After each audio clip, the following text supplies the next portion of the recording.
They grabbed the boy, as you can see there from the videotape, placed him into a white van, and then backed that van out of the neighborhood. The crowd had been sprayed with pepper spray in order to get them to break a human chain that had been forming. They were unable to form that chain. They were unable to get in the way of the federal marshals who came into the home. The final decision was...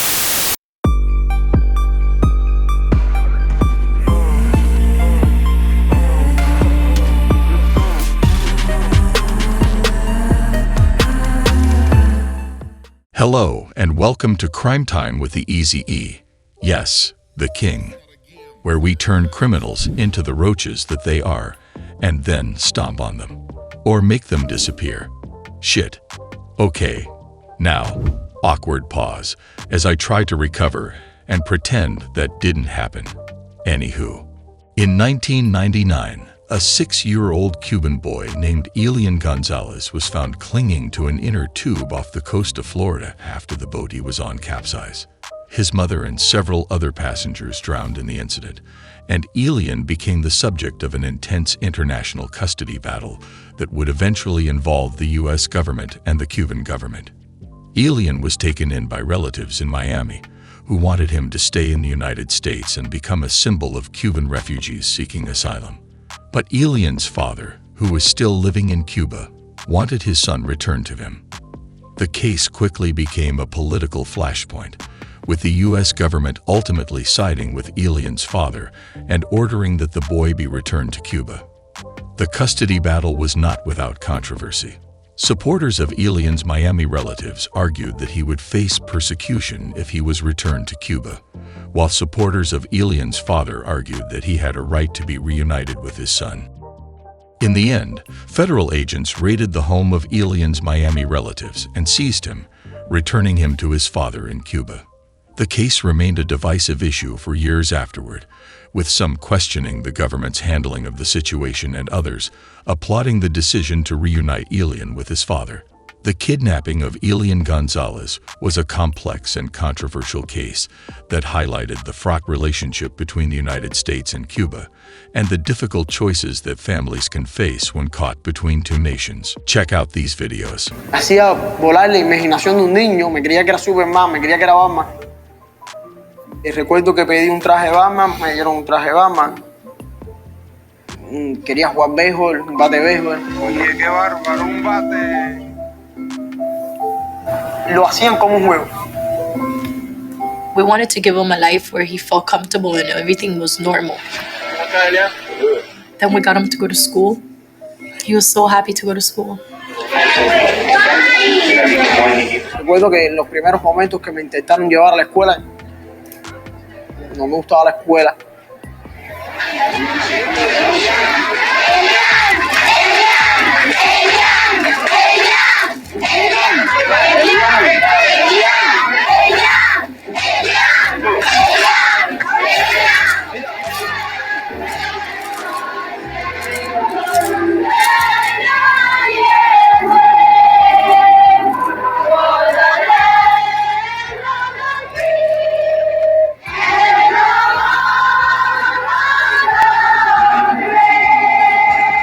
Walk in, I'm turning on the camera, setting the strobe, putting everything on. I just asked him, where's the boy? A very good friend of the family.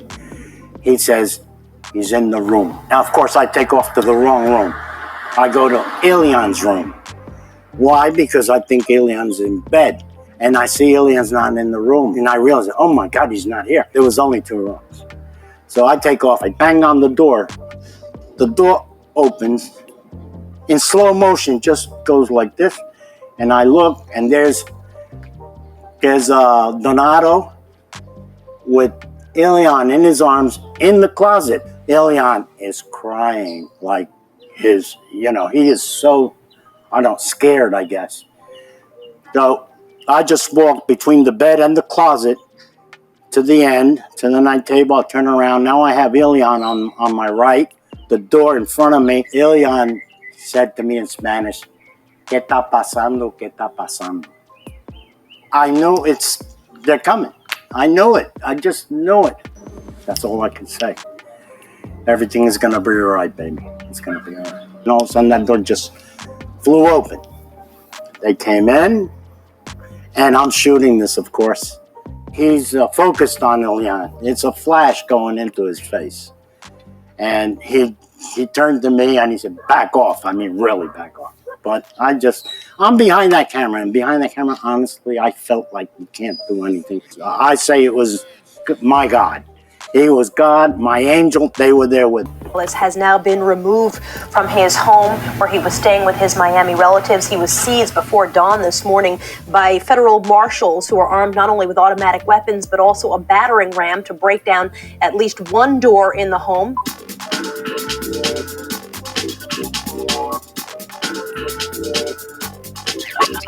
There is considerable additional pressure on Attorney General Janet Reno to carry out her promise and return Elian Gonzalez to his father. The boy's dad, Juan Miguel Gonzalez, appealed directly to the American people this evening to help him get his son back. This is the latest move in the political, legal, and emotional chess match between the father and his lawyers, the Miami family and their lawyers, and the chief legal officer of the United States. They grabbed the boy, as you can see there from the videotape, placed him into a white van and then backed that van out of the neighborhood. The crowd had been sprayed with pepper spray in order to get them to break a human chain that had been forming. They were unable to form that chain. They were unable to get in the way of the federal marshals who came into the home. The final decision was made about 4 o'clock Eastern time to go get the child from his house in the way that no one wanted it to be done, they say, but the way that they had said was the last resort. I heard shuffling everywhere. I heard people screaming. I heard the walls banging all over the place. And I heard Elian screaming. I thought I was dreaming, and I woke up and I grabbed the little boy and I didn't know which way to run. So I ran into the bedroom and I held Elian in my arms, and I tried to hide in the closet, but there was no room. I was in fear for this little boy.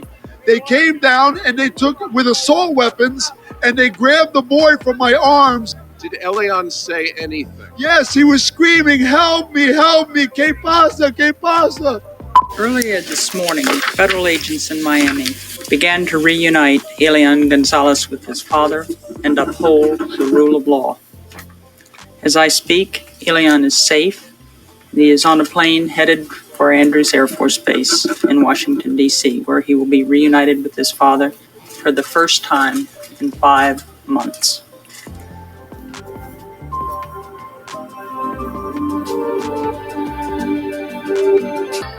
And good evening. Rescued at sea on Thanksgiving, Elian Gonzalez will spend Easter with his father. The latest chapter in the Gonzalez family drama. The 6-year-old son is with his father tonight under military guard at a U.S. Air Force base near Washington.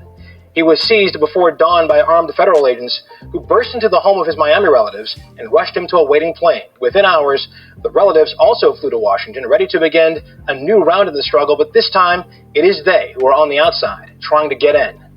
Byron Pitts begins our coverage with how it looked and sounded early today in Miami.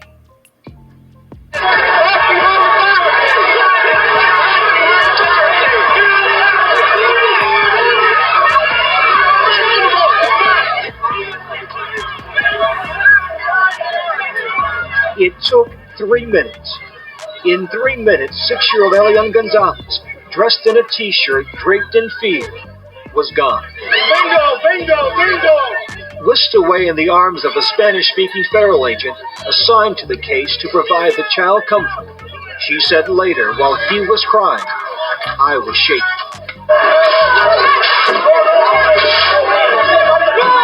3 minutes of calculated chaos by heavily armed agents from U.S. Immigration who sprayed anyone in their path with pepper spray. It was force met by anger. Demonstrators had feared this moment for months. Is this what you wanted to see? Huh? Is this what you wanted to see? They came into our house, took the boy, threw us down like dogs, totally unarmed, as you can see. The government called it Operation Reunion, a delicate mission carried out with military precision. No one was seriously injured. No one expected the government would make its move at 5:15 this morning. You likely remember Elian Gonzalez as a frightened child, arriving on U.S. soil on a stretcher after a failed journey from Cuba. They got the boy. Federal agents raiding his Miami relative's home. 2 countries fighting over his fate. It is time for this little boy who has been through so very much, to move on with life at his father's side. But after returning to Cuba with his dad, Elian's life was anything but normal. Elian and his family had front row seats at many government rallies. Fidel Castro himself attended Elian's birthday parties. Elian grew up to be a vocal supporter of Castro's government. He is studying engineering at a military school in Cuba. In 2013, he attended a youth conference where he spoke out against U.S. policies that he said encouraged Cubans to make the dangerous journey to America. The message for me is that many others have died while trying to reach American soil. But it is the American government itself that, with an unfair blockade, causes a critical economic situation inside of Cuba. Today, Elian enjoys playing baseball and hanging out with his brothers and friends. When he graduates, he plans to join the Cuban military. Elian told ABC in May that he hopes to one day return to the U.S. and to thank those who supported his return to Cuba. I want the time to give my love to American people.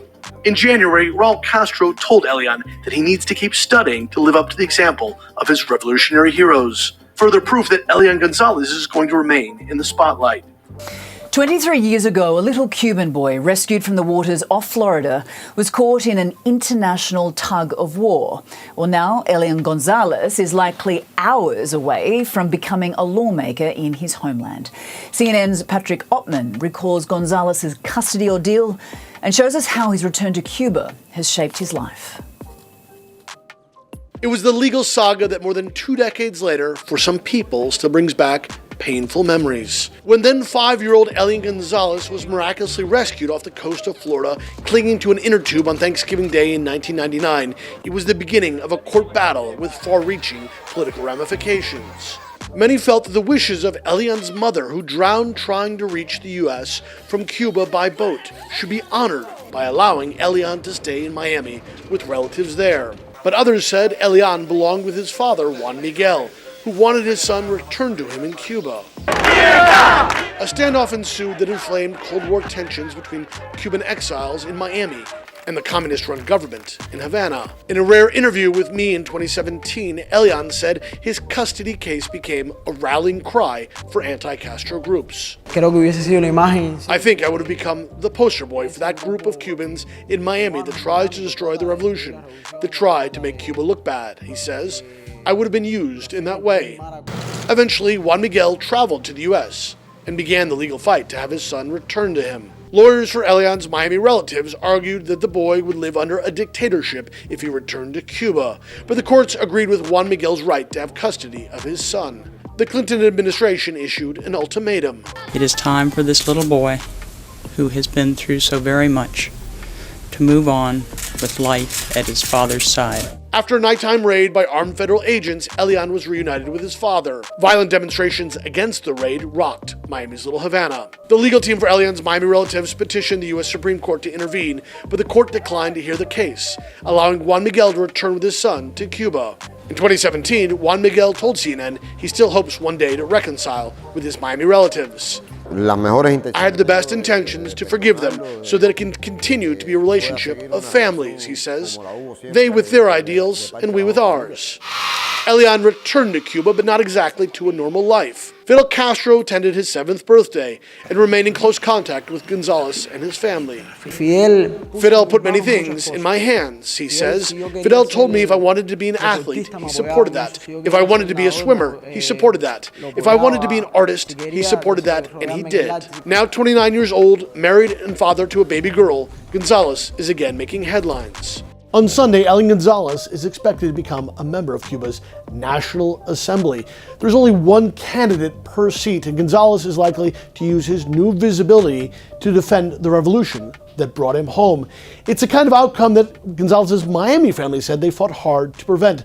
But this time, Gonzalez says that his presence on the public stage is his choice. Now to an ABC News exclusive. Elian Gonzalez, the little Cuban boy who was the center of a bitter custody battle 15 years ago between his American relatives and his father that riveted the nation. Well, now Elian is opening up to ABC's Jim Avila about his life and his dream of returning to the U.S. He is an icon in Cuba, the boy whose father stood up to the U.S. And here, his frightened face seared into the American psyche by this picture. United States Marshals taking him from Miami relatives by force and sending him home, where he is revered. Is this you?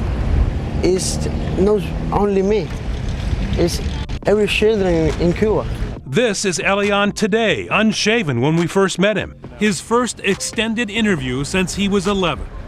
At 21, he speaks a little English, and in our exclusive interview, arranged and primarily shot by a Cuban photographer who has worked with Elian before, he takes us to the coast 15 years after his mother drowned trying to take Elian to America in a small boat, leading to an international custody struggle. I was alone in the middle of the sea, and that's the last thing I remember.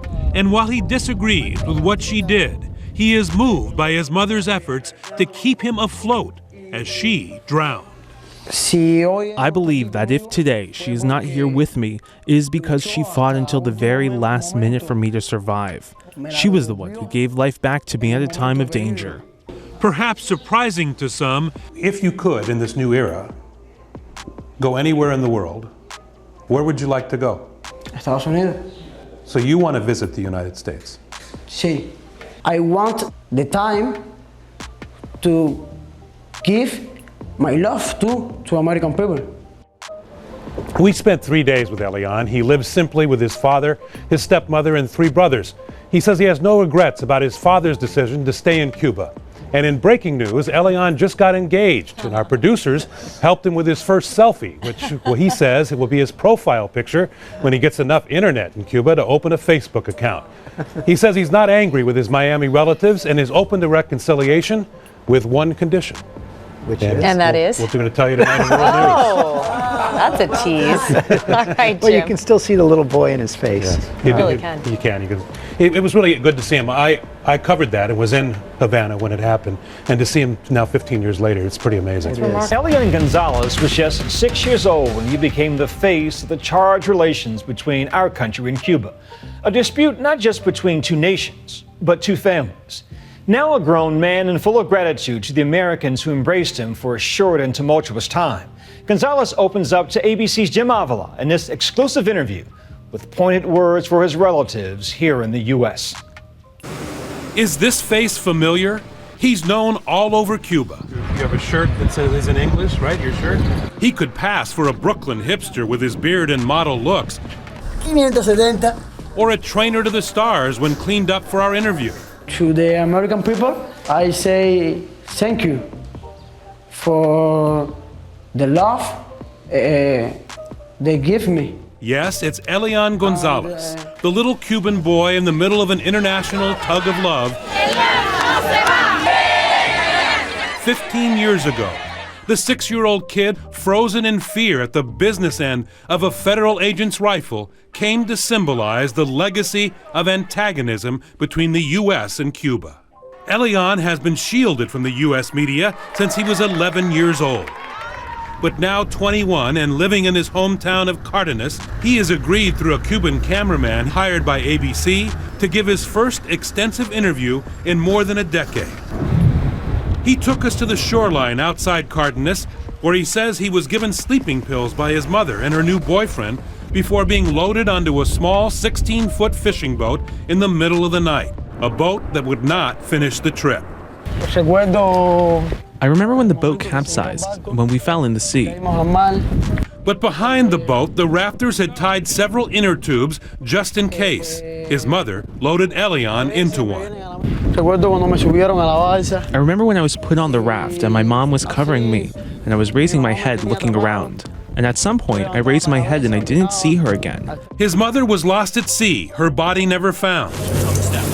Elian was found still floating on that inner tube 60 miles off the coast of Miami by fishermen. Those are the moments that no matter how hard you try to put them aside, they leave a mark on you forever. As would the next several months of his young life in the care of his Miami family, who fought to keep him in the United States against the will of his father back in Cuba. The media circled the old Havana, Florida home where he stayed, as his relatives filled the yard with toys and proudly displayed him as a victory over communism. There were so many emotions, all at the same time. When I was with my uncles, everyone staring at me, thinking about me. They didn't allow me that time to cry for my mother, to sit down and realize what had happened. I was simply a kid, and to me everything was a game. In Cuba, Elian's father Juan Miguel launched his own media battle, backed by Fidel Castro. The propaganda war on both sides heated up when Elian's Miami family shot this video, in which the then 6-year-old, some say, was coached to say he wants to stay in the U.S. But the final word would come from the federal courts. The boy belonged with his dad, and when the Miami family refused to comply, armed U.S. agents were sent in, creating the scene few can forget. Certainly not the fisherman holding Elian in this picture. If I didn't cooperate at that moment, I believe it could have went bad and there could have been bloodshed in there.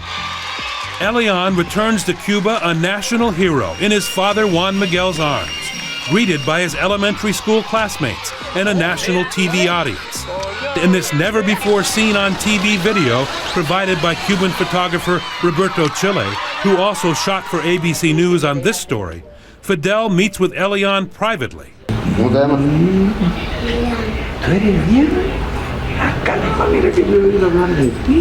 Today, Elian lives with his father in this modest house in Cardenas with his stepmom and 3 brothers. Elian sitting beside his father. You have any regrets about coming back to live in Cuba? No, not at all. I feel safe in Cuba. You're 21 years old. Do you have a car? No. Do you have your own house? No. Do you have money in your pocket? 10 pesos. He does want to get married. Elian is engaged, and after he finishes his college studies to be an industrial engineer, he plans to wed his high school sweetheart, Elianette Escaño. He is a good boyfriend, romantic, thoughtful. But it's pretty clear his Miami family will not be at the wedding. Elian remembers his cousin Marilesis fondly. She was the young woman who cared for him during his time in Miami, but he hasn't spoken to her in 15 years. She was the female figure I saw most as a mother, and I tried to consider her like that. And I had to be with my father. When they recognize that, I'll be willing to speak with them. We reached out to Marilesis about Elian's offer at reconciliation, and she's not interested in doing anything on camera or even in hearing any message ABC has taped from Elian. But Elian's great-uncle, Delfín Gonzalez, did talk to us. He says there's nothing to apologize for. His own damn father said to take care of him until he could come and get him. That is the reward that a poor family gets, that gave him love. I don't see why we should say sorry. But in fact, the family kept Elian weeks after his father arrived in the United States. Now, Elian still may have a surprise for his Miami family. If you could, in this new era, go anywhere in the world, where would you like to go? Estados Unidos. I want the time to give my love to American people. Now 23 years old, Elian Gonzalez walks down the street of his hometown in Cardenas, Cuba. Since coming back here, he only rarely speaks in public, but Gonzalez appears in a new CNN documentary about his famous custody battle, and alongside his father, he agreed to talk to us about his life now and hopes for the future. What do you think your life would have been like if you had stayed in the United States? Creo que hubiese sido una imagen insignia de ese grupo de cubanos en Miami que trata de destruir la revolución, que trata de hacer ver mal a Cuba, y me hubiesen utilizado para eso. Tal vez sería, no sé, un actor de televisión o tal vez tuviese más de dinero del que tengo aquí o más comodidades, pero no tuviese a mi familia, no tuviese a mis amigos y no tuviese la tranquilidad que tengo aquí en Cuba. There are a lot of people who argued against sending you back to Cuba because they said you would be brainwashed. What do you say to those people now? Bueno, acerca de lavarme el cerebro, Si me lo lavaron, estaría diciendo que no me lo lavaron porque, bueno, lo tengo lavado. Pero es algo que no sucedió, es algo que mi papá no hubiese permitido tampoco. Yo creo que la mejor forma de mostrar que no se me lavó el cerebro o que nadie influenció en mis decisiones es Fidel. Porque Fidel puso en mis manos muchas cosas. Fidel, si yo quería ser deportista, me apoyaba en eso. Si yo quería ser nadador, lo apoyaba. Si quería desarrollarme en el arte, si quería ser pintor, lo apoyaba. Y lo hizo. You're still hopeful that there could be a reconciliation between your family here and your family in Miami. Sí, como no. En este caso, las mejores intenciones tengo de perdonarlo, de que pueda seguir una relación como la hubo siempre de parte de las dos familias. Ellos con sus ideales, nosotros con los nosotros. You watched President Trump's speech about Cuba. What did you think? Es una lástima los últimos acontecimientos que se han dado en cuanto a las declaraciones que ha hecho el presidente Trump hacia Cuba. Yo solo espero que las relaciones sigan de la mejor forma, desarrollándose hasta limar toda aspereza. Cada uno puede tener sus puntos de vista diferentes y puede existir diferencias ideológicas y políticas, pero creo que no tenemos por qué seguir separando los pueblos. Creo que no tenemos por qué seguir separando a la familia. Next year, February of next year, President Castro says that he will step down as president. How do you think Cuba will change? Como muchos dicen, termina el mandato de los Castro, pero creo que no va a terminar ni la ideología, ni lo que nos han enseñado, ni las ideas de los Castro no van a terminar con que termine un mandato, porque Cuba es mucho más que su gobierno. Do you think your case, looking back, helped heal some of the wounds that existed between Cubans in Miami and Cubans here in Cuba? Le demostró a tanto a los familiares de Cuba como a los familiares de Estados Unidos que no tenemos que mezclar la política ni el dinero en la familia, que más allá de nuestra ideología, de lo que sintamos, de lo que sean nuestros principios, está la familia. No tenemos por qué estar separados. Incluso nos hemos separado por leyes, por bloqueo, por mar. No tenemos que seguir separándonos como familia. You feel like you have a foot in both countries? Mis dos pies, mi cuerpo y mi mente están en Cuba. Pero sí, en ocasiones pienso en los Estados Unidos. No sería lo que soy si no hubiese estado en Estados Unidos. Patrick Ottman, CNN, Cardenas, Cuba. What do you think about this story? Let me know in the comments below. And be nice, or a frog you will become. Damn it. If you like the video, like, subscribe, and hit that bell to receive notifications of when we upload a new video. Also check out our merch at sen1he.com.